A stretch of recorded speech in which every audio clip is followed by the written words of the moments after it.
성도님들 혹시나 해서 양해 말씀드립니다. 뭐 잘 아시겠지만 제가 요 계절 바뀔 때 비염이 오잖아요. 어제 밤새 이 몸에서 콧물이 이렇게 많이 날 수 있구나 좀 계속 하다 왔는데 설교하다 혹시 제가 또 이렇게 그럴 수 있으니까 이해해 주시길 바랍니다. 성도님들 자식 키우실 때 그러셨겠지만 이게 뭐 다 키워놨는데도 여전히 자식들이 속 썩일 때가 많으시죠. 그런다고 이놈의 자식 이러면서 호적에서 파버릴 수 있습니까? 그건 안 되죠. 아무리 미워도 자식은 자식입니다. 그야말로 이 자식은 태어나는 순간부터 평생 자식입니다. 어디 가서 자식이 잘못하면 오히려 부모가 빌죠. 그게 다 부모이기 때문이고 부모 마음이기 때문입니다. 아버지 하나님께서 자식된 우리를 향한 마음도 이와 똑같습니다. 포기할 수 없다는 겁니다. 절대 포기하지 못한다는 겁니다. 그리고 아무리 잘못해도 돌아오면 무조건 용서하고 받아준다라는 겁니다. 오늘 말씀에서도요, 이런 하나님의 애절하고도 극진하신 사랑이 그대로 드러나는데요. 우리 1절 말씀 함께 읽겠습니다. 이스라엘이 어렸을 때 내가 사랑하여 내 아들을 애굽에서 불러냈거늘. 자, 여기서 어렸을 때라는 표현은 정확히 말하면 영적으로 어렸을 때, 그러니까 아무것도 몰랐을 때, 무지했을 때를 말하는 겁니다. 그러니까 하나님께서 이스라엘 백성들을 딱 선택하셨을 때 이스라엘 백성들은 영적으로 완전 무지한 상태였다는 겁니다. 즉 하나님에 대해서 아무것도 몰랐다는 거죠. 그런데도 하나님께서 하나님의 주권적인 역사로 그들을 불러내신 겁니다. 뭐 그들한테 뭐 특별히 예쁘게 볼 구석이 있어서 그러신 게 아니고요. 뭐 이스라엘 백성들이 엄청 잘해서 그런 게 아니고요. 순전히 하나님의 100% 선택이었다는 겁니다. 이걸 우리가 하나님의 은혜라고 부르죠. 그러니 아무리 생각해 보아도 하나님께서 이스라엘을 택하실 이유가 없는데 하나님께서 그들을 불러내셨다는 겁니다. 마찬가지로 우리도 이렇게 특별한 하나님의 은총을 입은 자들입니다. 하나님께서 왜 나를 택하셨을까? 아무리 생각해봐도 이유는 모르겠습니다. 알 수가 없습니다. 왜? 우리 때문에 선택받은 거라면 선택의 이유가 있겠지만 전적인 하나님의 선택이었기 때문에 그 부르심의 이유를 우리는 모르는 겁니다. 그냥 하나님이 부르신 겁니다. 그런데 성도님들, 더 놀라운 건 하나님께서 우리를 그냥 부르셨다고 부르신 게 아니라 우리를 자녀로 부르셨다는 겁니다. 이게 종이 아니라 아들을 딸로 부르셨다는 겁니다. 앞서 본 것처럼 이 자식이란 것에는 특별한 관계가 있다고 말씀드렸죠. 근데 진짜 자격이 없는데 그냥 하나님께서 일방적으로 너는 내 아들이다, 너는 내 딸이다 라고 이렇게 그냥 명해 주신 겁니다. 이게 진짜 놀라운 하나님의 사랑이라는 거죠. 게다가 하나님께서 우리를 딱 선택하실 때 자녀로 선택하셨기 때문에 뭐라고 말씀하십니까? 나는 너를 절대 포기하지 않겠다 라고 작정하신 겁니다. 이토록 놀라운 은총을 입은 이스라엘 백성들인데 문제는 이 이스라엘 백성들이 하는 짓을 보니까 정말 아버지의 마음을 아프게 하는 겁니다. 우리 2절 말씀 함께 읽겠습니다. 선지자들이 그들을 부를수록 그들은 점점 멀리하고 제사하며 아로 새긴 우상 앞에서 분향하였느니라. 성도님들, 이 이스라엘 백성들 참 신기하게 이 구약 성경 보면 좀 신기한 게 있는데요. 대단한 선지자가 나타나면 나타날수록 대단히 하나님께로부터 멀리 가는 특징이 있습니다. 이게 참 재미있는, 이게 재미있는 특징인지 모르겠는데 대단한 선지자가 나타나서 막 하나님의 말씀을 전합니다. 그럼 이스라엘 백성들이 좀 돌아오면 좋겠는데 아닙니다. 더 멀리 가는 겁니다. 더 멀리. 이게 어떻게 설명하면 좋을까? 제가 고민을 하는데요. 그 왜 사춘기 때 우리 영적인 이 성장 과정 가운데 사춘기 때 보면 우리 자식들 보면 부모님 속이 얼마나 터지는지 진짜 하나도 모르고 그냥 진짜 지 마음대로 살잖아요. 오히려 부모님하고 더 멀어지잖아요. 친구들하고는 대화해도 부모님하고는 대화 안 하잖아요. 막. 부모님께서 여기까지 키우느라 얼마나 고생하셨는데 자식들은 세상에 지 혼자밖에 없습니다. 좀 놔두라고 막 그냥 그렇게 살아갑니다. 지 멋대로 살아갑니다. 그런데 성도님들, 이거 우리도 똑같습니다. 영적인 사춘기라고 만약에 표현을 해봅시다. 영적인 사춘기.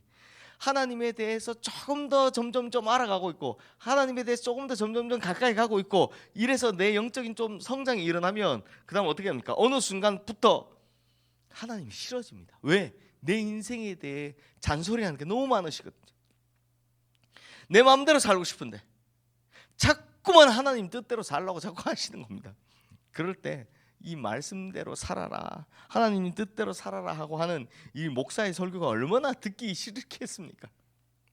뭔 놈의 하라 하지 말아가 그렇게 많은지, 그냥 나는 내가 원하는 대로 살고 싶다 하는 요 과정이 있는 겁니다. 그러다 보니 이 이스라엘 백성들도 아마 영적인 사춘기가 온 것 같아요. 어떻게 합니까? 바알에게 쪼르륵 달려가서는 거기 가서 무릎을 꿇는 겁니다. 아니 왜 하나님께 나누면서 바알에게는 가는 걸까요? 이유 간단합니다. 바알은 잔소리를 하지 않기 때문입니다. 바알은 실제로 존재하는 것이 아니라 그냥 내 욕망을 반영하는 우상이다 보니까, 그러니까 내가 하고 싶은 대로 해도 아무 상관이 없으니까 그냥 바알은 자기를 귀찮게 안 하는 겁니다. 사실 바알은 인간이 만든 우상이니까요, 오로지 인간이 좋아하도록만 딱 설계되어 있는 겁니다. 성도님들, 뭐가 우상일까? 뭐가 사이비일까? 뭐가 이단일까? 인간이 좋아하게 만들어져 있으면 다 사이비라고 생각하시면 됩니다. 바알은 신도 아닐 뿐더러 존재하는 것도 아니니까 그저 우상일 뿐이니까, 이게 사람의 욕망을 투영해 놨으니까 특징이 뭡니까? 입이 없어 말을 못합니다. 잔소리를 안 하죠. 왜? 다 사람이 좋아하도록 만들어 놓은, 설계되어 있는 거니까. 하지만 하나님은 진짜 존재하시는 신이시기 때문에 자꾸만 말씀하시는 겁니다. 성경을 통해서 말씀하시고, 선지자를 통해서 말씀하시고, 양심을 통해서 말씀하시고, 환경을 통해서 말씀하시고, 지금도 말씀하시고, 어떻게든 우리에게 말씀하시라는 겁니다. 그러니 정신 차리고 제대로 쳐다보면 우리 주변에 온통 하나님의 말씀이 있는 겁니다. 근데 영적인 사춘기를 겪고 있으면 어떻게 된다고요? 이게 귀찮은 겁니다. 그러니 이게 들으면 들을수록 귀찮으니까 반응을 안 하려고 하는 겁니다. 그래서 귀를 막고 안 들으려고 하는 거죠. 그래서 이제 하나님께서 이스라엘 백성들에게 마치 부모가 말 안 듣는 자식들에게 내가 너를 어떻게 길렀는지 아느냐 라고 이제 호소하시는 겁니다. 우리 3절 말씀 함께 읽겠습니다. 그러나 내가 에브라임에게 걸음을 가르치고 내 팔로 안았음에도 내가 그들을 고치는 줄을 그들은 알지 못하였도다. 자, 성도님들, 이스라엘 백성들이 어려서 걷지 못할 때 하나님 아버지는 그들에게 걸음을 가르치셨다라고 합니다. 넘어지면 이렇게 세워주고 다치면 고쳐주고, 이토록 하나님께서 그들을 향해 극진한 사랑을 베푸셨다라는 거죠. 근데 이렇게 놀라운 하나님의 은혜가 임했음에도 불구하고 여전히 이스라엘 백성들은 하나님의 말씀을 귀찮아하는 겁니다. 귀를 막아버린 채 말하지 않는 우상, 즉 자기 마음대로 해도 아무 상관이 없는 우상인 바알을 따라간 이 악하고도 어리석은 백성이었다는 겁니다. 그러자 하나님께서 내가 너를 사랑의 줄로 이끌어 오겠다라고 말씀하십니다. 우리 4절 말씀 함께 읽겠습니다. 내가 사람의 줄, 곧 사랑의 줄로 그들을 이끌었고 그들에게 대하여 그 목에서 멍에를 벗기는 자같이 되었으며 그들 앞에 먹을 것을 두었도다. 사실 하나님께서는 우리에게 멍에를 씌우시는 것 같지만 아닙니다. 우리의 죄의 멍에를 벗겨주시는 분이십니다. 마치 애굽 왕 바로가 이스라엘 백성들에게 노예라는 멍에를 씌웠지만 하나님께서 그들을 해방시킨 것처럼 말이죠. 하지만 하나님께서는 이 이스라엘 백성들을 딱 해방하시고 나서 뭐 하셨습니까? 그들을 참된 하나님의 백성들로 자유인으로 만들고자 광야에서 40년 동안 훈련을 시키신 거죠. 이게 문제인 겁니다. 이스라엘 백성들이 이 광야 40년 훈련을 못 견디겠는 겁니다. 그래서 그때마다 힘들면 하는 말이 뭡니까? 우리 어디로 돌아가자? 애굽으로 돌아가자. 애굽으로 돌아가자. 야, 죄의 멍에를 다시 쓰자. 노예의 멍에를 다시 쓰자. 지금 이 소리를 하고 있는 겁니다. 그만큼 무지하고 그만큼 어리석다라는 겁니다. 다시 노예가 되는 멍에를 뒤집어 쓰자. 이게 말이 되는 이야기입니까? 그럼에도 이 어리석고 무지한 백성들을 위해 하나님 이렇게 말씀하시는데요. 우리 8절 9절 말씀 함께 읽겠습니다. 에브라임이여 내가